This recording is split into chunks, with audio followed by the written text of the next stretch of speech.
It's a path that I think is very commonly, or if it's not, it should be explored by L1s.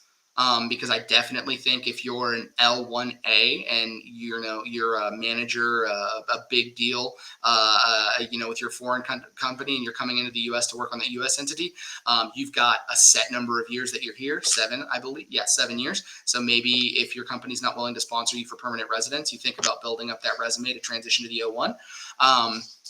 The L1B, which is for even less, it's a 5-year max, but that L1B is based on specialized knowledge. Perhaps that specialized knowledge can, move itself over to exceptional ability for the O1A. Maybe you've posted, you have a couple research papers you've done, a couple patents that you've published.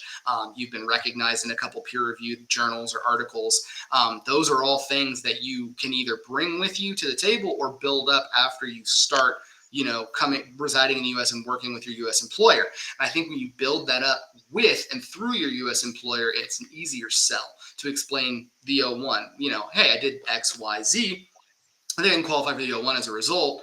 I want to use the O1 maybe as a stepping stone to permanent residency, to make it easier for me to apply for an EB1A. Or maybe I want to use the O1 because I want to stay here beyond, the set limitations of the L or maybe the H1. So those are all options. But I think the big thing to think about with the O1 is that you have to have a succinct resume that justifies your qualification for the position.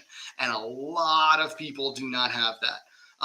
But that doesn't mean they can't have it in the future. So